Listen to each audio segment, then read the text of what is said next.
அதெல்லாம் சொல்லுங்க. ஏனுங்க எங்கிட்ட என்ன பேசுறேன்னு சொல்லாமா? முறையா இருக்குமா? இல்லை, இடத்தை அவர் பொறுத்தளவுக்கு எல்லோரையும் உற்சாகப்படுத்த வேண்டும் விரும்புகிறார்.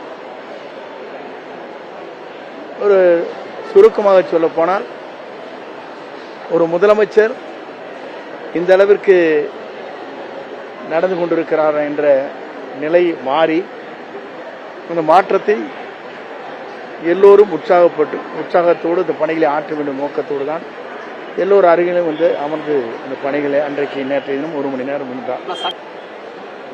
இந்த தமிழகம் வளர்வதற்கு தமிழ்நாட்டில் இருக்கிற மக்கள் கொடுக்கப்பட்டிருக்கிற கோரிக்கையில் நிறைவேற்றுவதற்கு முனைப்பாக நின்று அந்த பணிகளை ஆற்றி வருகிறார்கள். இப்போ குறிப்பிட்ட நாள் தான் இருக்கு. நீங்க அதுக்குள்ள நீ 4 மேனியும் பொழுதுறனோ பார்த்தா 4000 கரும்பு கொடுத்துட்டு வந்து இதுவரையும் நீ தமிழ்நாட்டில் வரலாற்றில் எந்த அரசும் செய்யாத ஒரு சாதனை. அதேபோல் நெல்லுக்கு வந்து 257 ரூபா ஒரே டைம் உயர்த்தி கொடுத்தது தான். முன்னாள் ஏடிஎம்கே ஆட்சியில் பார்த்தீங்கன்னா 50-70 தான். திமுக ஆட்சியில் 70-100 தான். ஆனால் இன்றைக்கு மாற்றங்கள் உருவாக்கப்பட்டிருக்கிறது. விவசாய நலங்காக்கின்ற அரசாக இருக்கிறது.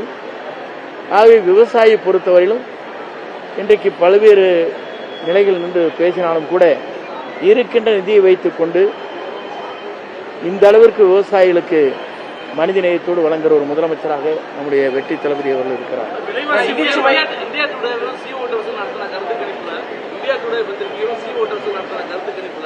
அடுத்த பிரதமருக்கு யாருக்கான வாய்ப்பு அதிகம் விஜய் மூன்றாவது தான் கொடுத்திருக்காங்க.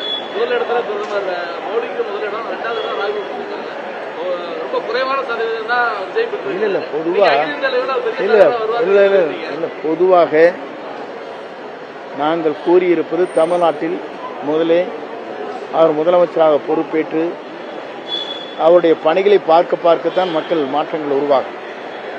ஆனால் நேஷனல் பார்ட்டி, ஸ்டேட் பார்ட்டிங்கிறது வேறு, நேஷனல் பார்ட்டிங்கிறது வேறு. ஒரு புதுசாக உருவாக்கிய 2.5 ஆண்டு காலத்தில் ஒரு இயக்கம் வேறு, 2 மாத காலத்தில் சின்னத்தை பெற்று வெற்றி பெற்றது வரலாறு வேறு.